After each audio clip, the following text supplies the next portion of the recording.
Hey guys, welcome back to my channel and to another episode of Spiritual Sundays. If you're new here, thank you for joining us. This is my series where I'm talking about all the deeper issues in life.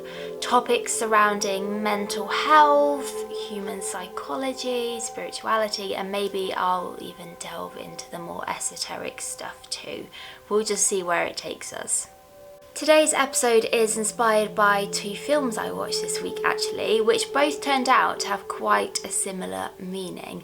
The first one was called Isn't It Romantic? And in this film, a lady basically has an accident which then completely changes her external reality, and it's like she's living in a real life romantic comedy.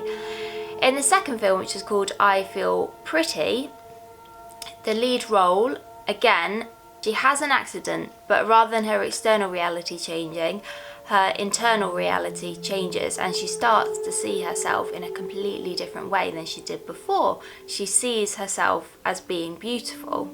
In both films, once the so-called magic was over and the women go back to their normal everyday lives, they soon come to realise that it wasn't actually magic after all. All it took was a change in perception. Their thinking patterns and mindset had completely altered. Both women had learnt to see themselves in a totally new way, and consequently their reality changed. People started to respond to them in a different way than they had done before. Yes, it's true that these are just films, however they both carry a very important message. Change your self-image and you change your world. We all have a self-image, whether we are aware of it or not. It is a built-up set of beliefs we have about ourselves, which is based on past experiences and the way others have treated or reacted to us. Many of these beliefs are formed during childhood. Our self-image determines our actions, thoughts, feelings, and behaviour, and vice versa. We will act like the person we believe ourselves to be. Furthermore, our life experiences, which are collected over time, often validate and strengthen our self-image, which can often trap us into vicious cycles, particularly if we see ourselves in a negative way. For example, if I see myself as being ugly, I might start to act in that way and then attract experiences which become proof of it being true, whether it's actually true or not. This could be a completely unconscious process, i.e. I could be unaware of it happening. And it often is, because many of us are completely unaware of a lot of the beliefs that we hold. When this so-called proof builds up over time, it can be difficult to see that the root cause is actually to do with our self-image rather than external events and things that are happening around us. Our whole reality is shaped according to the way in which we see ourselves.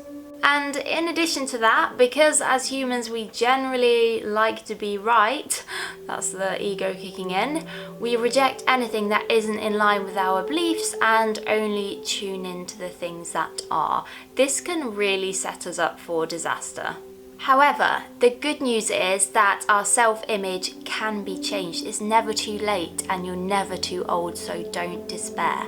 This can be done through changing our thought processes, how we treat and respond to others, our behaviours and our actions. It's about getting to know the person underneath all of this and not feeling afraid to be that person. Having the freedom to express ourselves creatively without any shame attached. Becoming aware of our strengths and weaknesses and not under or overestimating who we are.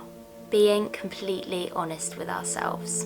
We can then collect fresh experiences which validate our new and more accurate self-image. By doing this consistently over time, we will begin to see change. This is a huge topic and there are various techniques we can use to make positive changes within ourselves. These could include things like CBT, cognitive behavioral therapy, NLP, neuro-linguistic programming, affirmations, changing our past so that we see it differently, meditation, hypnosis, developing self-compassion, the list goes on. And I would love to cover each of these techniques in future videos. The first step, as I've talked about in several of my previous videos, is awareness and acceptance. We can't possibly change if we don't know and accept where we are right now. So begin to take a step back and look at yourself almost as if you were seeing your life from somebody else's perspective, and start to take note of the patterns that are playing out. I will end this video here. Thank you so much for watching. Please do remember to like, subscribe and turn on the notifications to see all my latest updates. And of course, do share your thoughts and questions in the comments below, or drop me a message over on Instagram. I hope you all have a lovely week, and I will see you next time. Bye.